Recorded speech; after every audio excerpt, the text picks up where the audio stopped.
Hello friends, welcome to my channel Tania backyard plants. ये देखिए मेरा खूबसूरत सा एरिका पाम जो सीढ़ियों पर रखा हुआ है और बहुत ही अच्छे से चल रहा है।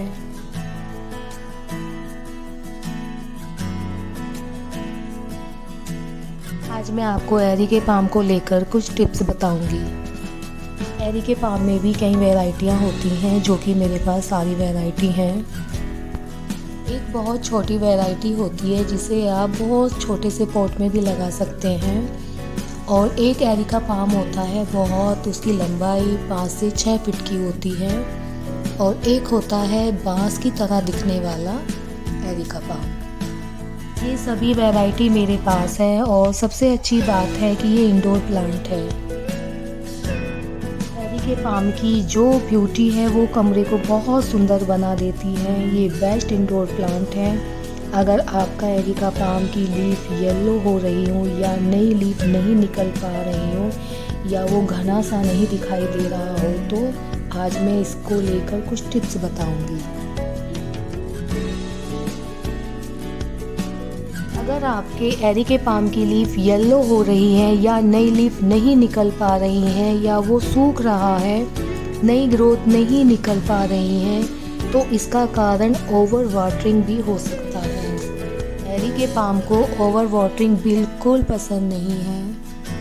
जब तक आपके एरिका पाम की मिट्टी अच्छे से सूख ना जाए तब तक पानी नहीं देना है, नहीं तो एरिका पाम की जड़ें गल जाएंगी और आपका एरिका पाम खराब हो जाएगा। जब आपको लगे कि पॉट में ऊपर से मिट्टी बहुत सूख रही है, तो तब आपको पानी देना है।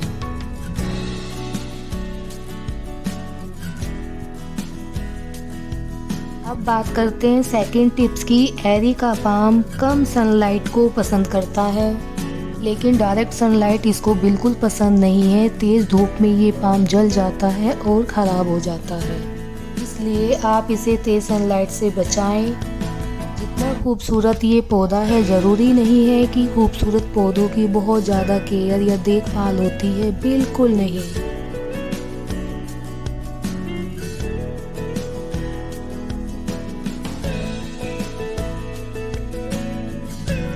अगर आपको लग रहा है कि ये पाम बीमार है, या फिर इसमें कोई कीड़ा लगा हुआ है, या इसकी लीफ येलो हो रही है, तो आप इसके लिए कोई भी मार्केट से दवाई नहीं लाएंगे। आपको क्या करना है, लिक्विड डिश वॉश सोप को स्प्रे बोतल से स्प्रे कीजिए।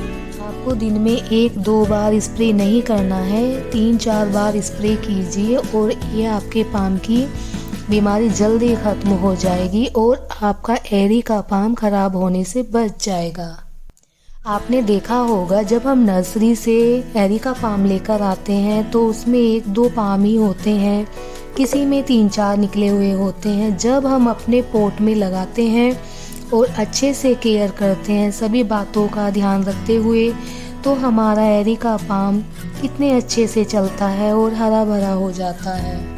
नए पाम की ग्रोथ निकलती है और वह बहुत ही बुशी सा हो जाता है, और हम उसे रिपोर्ट करते हैं। बार बार रिपोर्ट करने से भी हमारा एरिका पाम खराब हो जाता है।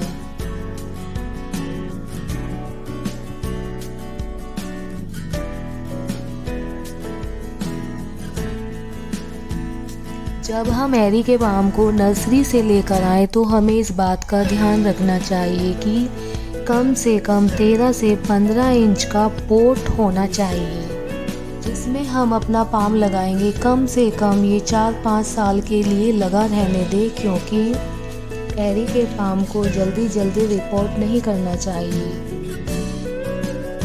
एक वजह और है एरिका पाम खराब होने की, रिपोर्टिंग। दूसरे प्लांट होते हैं, अक्सर हम उन्हें रिपोर्टिंग कर देते हैं 1 साल में भी, 2 साल में भी। अगर हमारा पॉट टूट जाए तो भी हम रिपोर्ट कर देते हैं, लेकिन ये एरिका पाम को बिल्कुल पसंद नहीं है कि कोई उसे बार बार रिपोर्ट करे, तो वो ख़राब हो सकता है। आप अपने एरिका पाम को, अगर अंदर जगह नहीं है, तो जो हमारे गार्डन में बड़े बड़े पेड़ पौधे होते हैं उनके बीच में भी रख सकते हैं, ताकि हमारे इस इंडोर प्लांट पे धूप तेज ना आए, छनी छनी सी धूप आए, तो वहाँ पर भी ये बहुत अच्छे से चलेगा। वैसे तो ये इंडोर प्लांट है ही।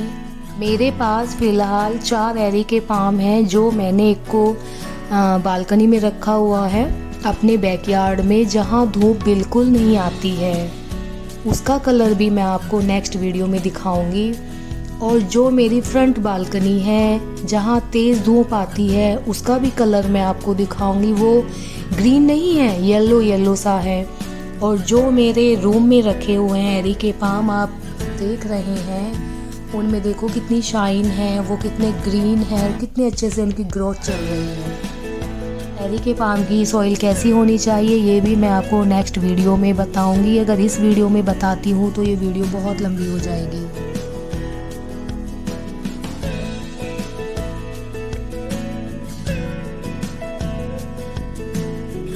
ये एरी का पाम इस पोट में 3 साल से है और देखो ना, तो इसका कलर येलो ही है और मैं पानी भी बहुत अच्छे से देती हूँ। जिस दिन पानी देती हूँ उस दिन बहुत भर के देती हूँ और फिर 1-2 हफ्ते के लिए इसको ऐसे ही छोड़ देती हूँ।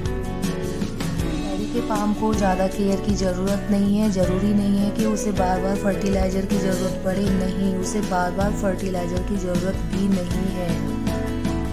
जब मैं इस पाम को नर्सरी से लेकर आई थी तो ये एक पॉली बैग में था और मैंने 1 हफ्ते तक तो इसको ऐसे ही रखा कि देखती हूँ ये यहाँ एडजस्ट हो पाता है भी या नहीं।